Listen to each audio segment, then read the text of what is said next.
यह कहानी एक छोटे से गांव की है, जहां एक विशाल और पुरानी हवेली खड़ी थी।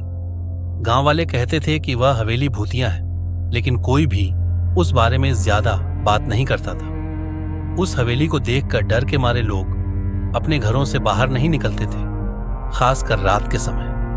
हवेली की खिड़कियां टूटी फूटी थीं और दरवाजे हमेशा बंद रहते थे। एक दिन गांव में एक नया युवक आया, जिसका नाम अजय था। अजय को पुराने घरों का शौक था और उसने सुन रखा था कि उस हवेली में कुछ रहस्यमय घटनाएं घटती हैं। वह रात के समय हवेली के पास जाकर उस रहस्य को जानने का निश्चय करता है।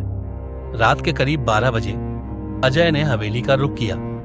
हवेली के अंदर अंधेरा था और हवेली के पुराने दरवाजे धीरे धीरे चरचरा रहे थे। जैसे ही अजय ने दरवाजा खोला, एक ठंडी हवा का झोंका उसके चेहरे पर आया, जिससे उसकी आंखें झपक गईं। उसने अंदर कदम रखा और अचानक एक हल्की सी आवाज आई, जैसे कोई धीमे धीमे चल रहा हो। अजय ने हिम्मत जुटाई और भीतर दाखिल हुआ। हवेली के हर कोने में घना अंधेरा था, लेकिन अचानक उसने देखा कि एक खड़ी आकृति की परछाई उसके सामने उभर आई। वह आकृति एक महिला की थी, जो सफेद साड़ी में लिपटी हुई थी और उसके चेहरे पर दर्द और क्रोध की झलक थी। महिला की आंखें लाल हो रही थीं और वह धीरे धीरे अजय की ओर बढ़ रही थी। यह हवेली मेरे मृत शरीर का घर है। तुम यहाँ क्यों आए हो? अजय के रोंगटे खड़े हो गए, लेकिन उसने डरते हुए पूछा, तुम कौन हो? महिला के होंठ हिले और फिर एक ठंडी और भयानक आवाज आई, यह हवेली मेरे मृत शरीर का घर है। तुम यहाँ क्यों आए हो? अजय डर के मारे कांपते हुए जवाब नहीं दे पाया। महिला ने हाथ उठाया और अचानक पूरी हवेली में शोर मचने लगा।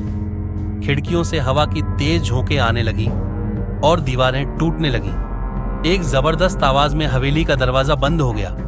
अजय ने भागने की कोशिश की, लेकिन महिला का चेहरा जैसे ही सामने आया, अजय की आंखें काली हो गईं और वह जमीन पर गिर पड़ा। अगले दिन गांव वाले हवेली के पास आए, लेकिन वहां अजय का कोई पता नहीं चला।